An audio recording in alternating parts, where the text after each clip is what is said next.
नमस्कार, जनसंदेश टाइम्स में आपका बहुत बहुत स्वागत है। देश के 14 प्रधानमंत्रियों ने मिलकर 67 साल के कुल 55 लाख करोड़ रुपए का कर्ज लिया। पिछले 9 साल में पीएम मोदी ने हिंदुस्तान का कर्जा तिगुना कर दिया।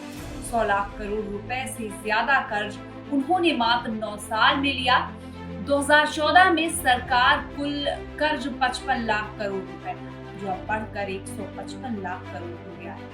10 जून को ये बात कांग्रेस प्रवक्ता सुप्रिया श्रीनेत ने कही। इसके बाद से ही भारत सरकार के कर्ज को लेकर काफी चर्चा तेज हो गई है। बजट 2023 इकोनॉमिक सर्वे और संसद में वित्त मंत्री के जवाब से हमने कांग्रेस के दावे की पड़ताल की है।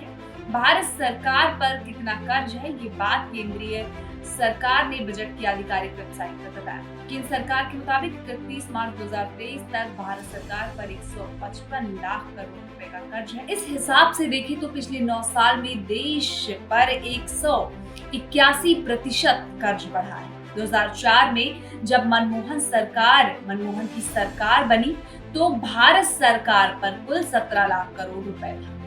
2014 तक 3 गुना बढ़कर ये 55 लाख करोड़ रुपए हो गया। इस समय भारत सरकार पर कुल कर्ज 155 लाख करोड़ रुपए है।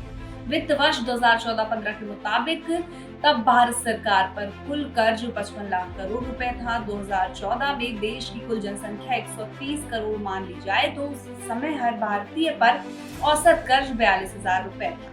अब 2023 में भारत सरकार पर कुल कर्ज बढ़कर 155 लाख करोड़ रुपए हो गया है।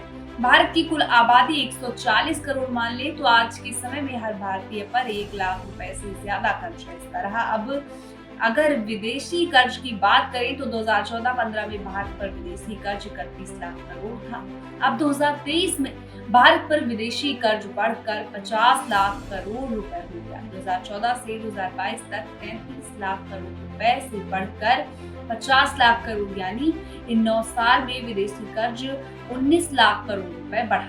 इससे बात साफ होती है कि 2014 के बाद एनडीए सरकार में देश का कर्ज कम नहीं हुआ।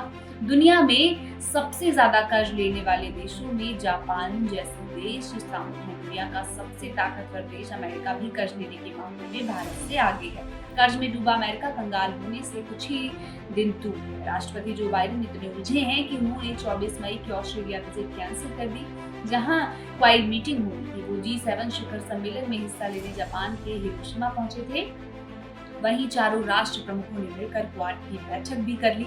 ऐसे में 3 बड़े सवाल हैं। पहला, आखिर दुनिया का सबसे ताकतवर देश और दुनिया की सबसे बड़ी अर्थव्यवस्था इतने बड़े कर्ज में फंस कैसे गई? दूसरा, बाइडेन ऐसी क्या कोशिश कर रहे हैं कि उन्हें ऑस्ट्रेलिया और पापुआ न्यू गिनी का दौरा रद्द करना पड़ा? तीसरा सवाल है, अगर हम उसकी बात करें तो अगर अमेरिका कर्ज डिफॉल्ट हो सकता है तो भारत जैसे अन्य देश पर किस तरह से असर डाल रहा होगा? इस तरह के सवाल जो है वो कर सामने आ रहे हैं। खैर जो भी, और इस पर अभी सरकार की जो अगर हम बात करें नरेंद्र मोदी सरकार की, तो इस पर उनकी अभी तक कोई प्रतिक्रिया इसको लेकर सामने नहीं आई है। वहीं विपक्षी जो है वो कर्ज के सवाल पर लगातार मुद्दा बना रहे हैं। इस मुद्दे को लगातार हवा दी जा रही है। खैर जो भी अपडेट इस मामले में निकल कर सामने आएंगे वो हम आप तक जरूर पहुंचाएंगे। तब तक के लिए हमारे साथ बने रहिए और देखते रहिए जनसंदेश टाइम्स।